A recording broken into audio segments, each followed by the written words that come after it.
Welcome to Dickson Live.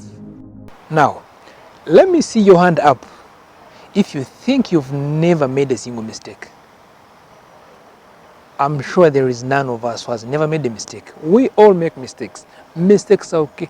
Mistakes are human. Mistakes are with us and they'll be with us forever. It is okay to make mistakes. And welcome to this episode of the Business Mirror, largely talking about mistakes in business. I'm Dickson Mushabe, and if you're new, please subscribe and hit the bell so that you can always get notifications on this channel anytime and every time. In this very episode, I discuss with Amos Wekesa and he takes us through the mistakes he made in business. I'm very sure you're eager to know what mistakes he made so that you could avoid them. Please join me as we discuss and go through the mistakes that Amos did so that you don't repeat them in your business. You're among the guys who have made it big in tourism in Uganda. Are there any mistakes you've made in your journey from the time you started? Of course, we know mistakes are human.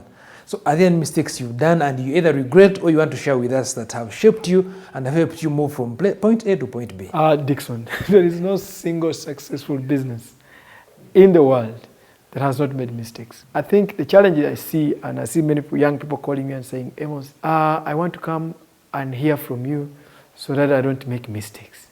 And I tell them, no, you'll come, talk to me, and you'll make mistakes. It's those mistakes mistakes become personal. Mistakes are only a problem if you don't learn from them.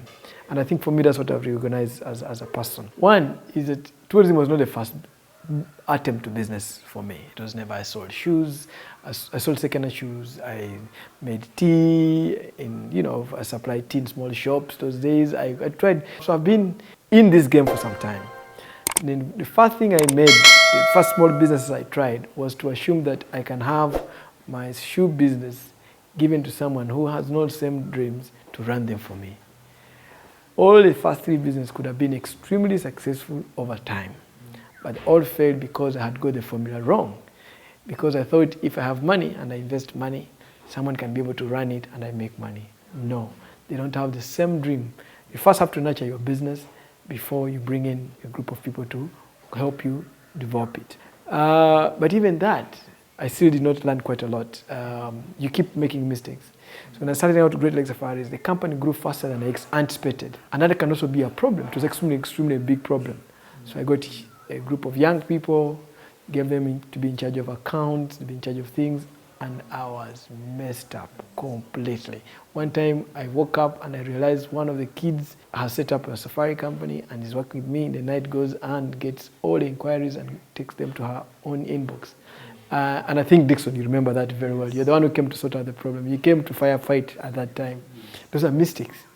And unfortunately, that one was also relatives. It's kind of someone I knew. And it was very difficult for the parents and for me because they thought I'm just against the young girl. And I said, okay, if I am wrong, definitely in a few 10 years, I want to be successful.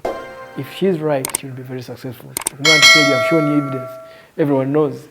Then the third one was, I have just deposited money on a four-wheel drive minibus for business. I have gone to Holland. A friend of mine comes to ask for a car, and I still had it was 13 million shillings. I'd only paid 7 million shillings. So I was owing the owners of the cars 6 million shillings. I'm in Holland. A friend of mine comes and is going for an introduction in Entebbe. He asks for a car. He gives it to a drunkard. They smash the car to zero. I did not have comprehensive insurance. I came back, and I almost died. The business nearly died. That was it. But I went to the guys of the car and I told them, just give me 6 months. Every month I make, I'll pay. By the time I finished in June 2002, I was almost going down. Were you paying for a smashed car which was not even there? Absolutely, I was paying for a smashed car that was not there. Wow. But remember, if I had done insurance, now from that I learned that I can never have any single car without insurance. So there's no single car here without insurance. So you keep learning. That's what I'm trying to tell you, tell young people that mistakes are things that we learn from. The other one is mistakes I've made myself was, especially many years ago, is not to read and engage. And I realized that I could have utilized all the skills. I'm very well skilled in networking. But I don't believe that I've used or utilized 5% of my networks.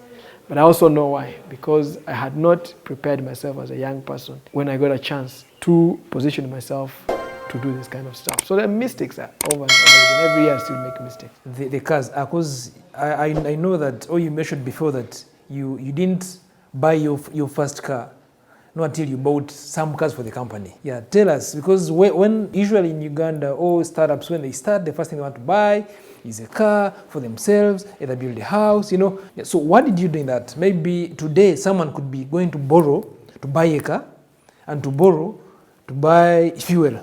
Yeah. So what did you do? The challenge for Uganda is that we have a way in which we have arranged our lives, that we have inherited from our own parents. The thing is that you go to school. When you finish school, you go to university, of course. From university, you look for a job.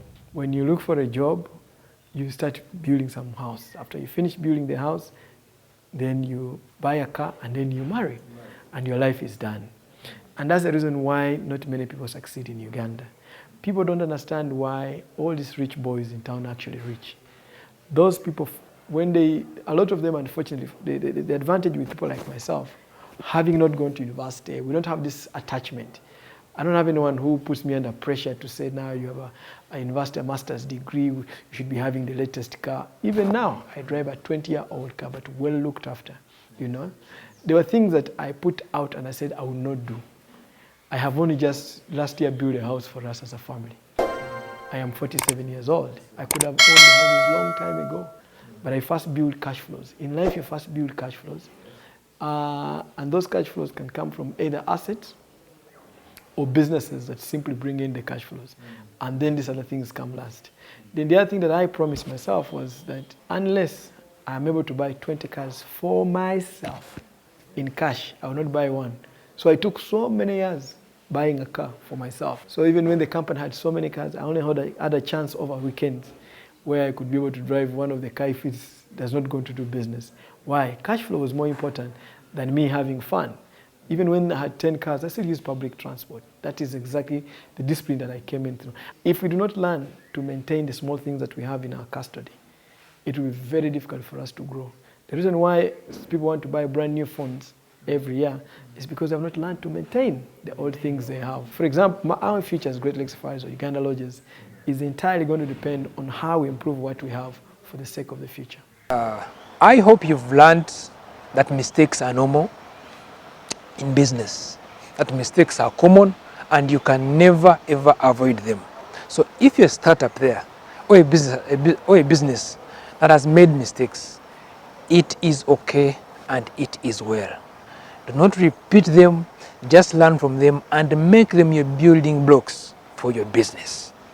If you're new here, please subscribe and hit the bell button so that you always get notifications on what happens on this channel, because we bring you many inspiring stories, many tips on how to grow your business, and for sure, with us, you can never remain the same. I'm Dickson Mushabe, your headmaster. Thank you and God bless you.